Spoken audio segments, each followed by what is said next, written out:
consider themselves to be a good person. We just deliberately make that turn and go for the conscience. After you die, usually you go to the mortician. They put you in a coffin, then they put you in the ground, and then you rot. So is there a spiritual life? No, there's not. Where do people go once they're put in the ground? They just stay there. That's where they go. It's as simple as that. So do you believe in God? No, of course not.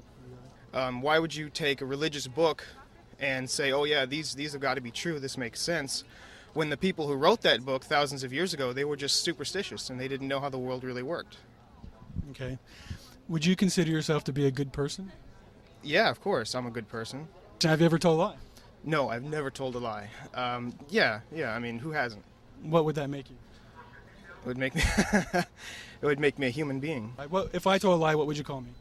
Well, I would say you're a human being. I mean, we all lie, but okay, yeah, you're a liar. Have you ever stolen anything? No, I don't steal. Have you taken anything that wasn't yours, regardless of the value? Probably. What would that make you? It would make me a thief, and I'm going to go to hell for that. Okay. Have you ever used God's name in vain? Yeah. Okay, that's called blasphemy. What's your name again? Travis. Travis. According to your own admission to me, you've lied, you've stolen, and you've blasphemed the God who gave you life. So based on those, if he were to judge you based on those, would you be innocent or guilty? I guess I'd be guilty. Would you go to heaven or hell? Assuming that such things exist and taking for granted that you believe in all that, I don't know, I guess I'd go to hell if that's where he sends people. Does that concern you? No, because I don't believe in it. When you write a research paper or a thesis paper, what do you do? Well, I do research, and I don't make things up. I don't say, oh well, this unexplained data must come from such and such. I mean, And that's what I'm telling you today. If you research the Bible the way you do a research paper, and you study the claims that I've given you today, you'll find that they're true. I'm saying that Jesus Christ came 2,000 years ago. He paid the fine, the penalty. It's clear, being a liar, thief, and a blasphemer, that you've broken God's law. And the only way that we can have a relationship with God now is through the blood of Christ, through his death and resurrection. Well, you know, we have science that proves that we didn't need that sort of thing to create the earth. We didn't need a being to come down and touch his finger on the earth and all these trees sprouted up everywhere. And you know what I'm saying? We have theories, scientific theories, that prove that the earth came together because of this big cosmos of chemicals and different environments coming together and creating this place. And over time, it got to the state that it's in now. I hear just what you're saying, and I used to think that way for so long. But like, just my common sense really does have to say, wait a minute, that building is pretty well designed. But when I look at you, or I look at the eyeball of my little baby, and I say, look at how well and beautifully designed a human being is. I mean, you can walk, you can talk, you can think, you can come up with these answers all on the fly. The most complicated computers in the world can't do what your eyes can do in 2 seconds, would take it hours to do. I believe everything on this earth was accidental or created by man. So. Well, yeah, I know. I think that you were made with a purpose and for an important reason, and that we're having this conversation not just by accident, and that's what I personally think. And you're a really nice girl, and I appreciate you talking with us. Mm-hmm. And oh man, my heart breaks, because I want you to know that there's a God, and I want you to know that he sent Christ to die for you.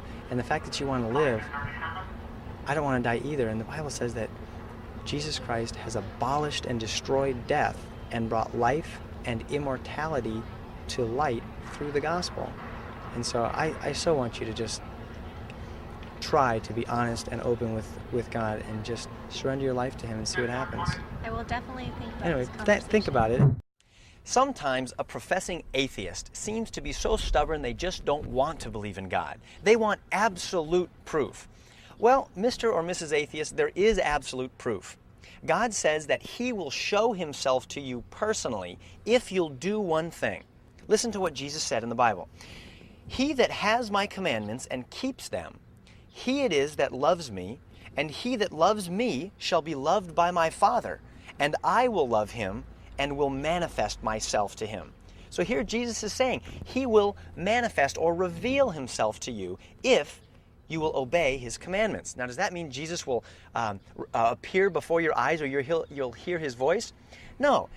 Jesus means that He will demonstrate His reality and His power by changing your heart if you will obey the gospel. Now, what does that mean? It means to stop thinking you know everything there is to know and admit that you could be wrong about God. Listen to your conscience and say, God, if you're there, I know I've sinned against you. Please forgive me. Change my heart. Make me the person that you want me to be. And this day I commit to trust and obey Jesus Christ, who died to save me. If you'll do that, God promises to show Himself to you. Now, either that's true or it isn't. So that's the challenge. What are you going to do?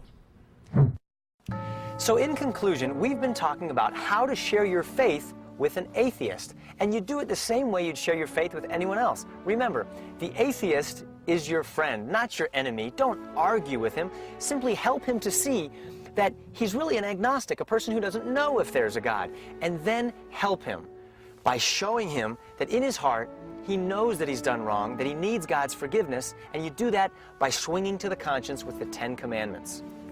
Apologetics are like bait.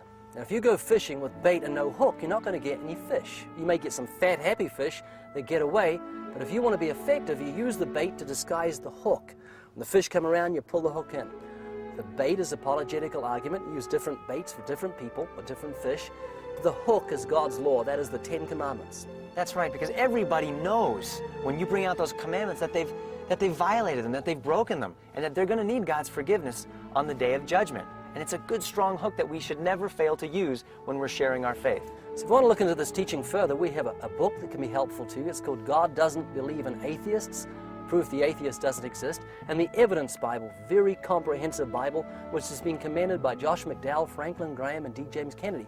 And also that tract. There's a tract called the Atheist Test, and it's wonderful. It takes an atheist through the test to show him that he's really an agnostic, and then presents the message of salvation to him. Also, to really educate yourself in the principles of sharing your faith the way Jesus did, visit our website, www.wayofthemaster.com.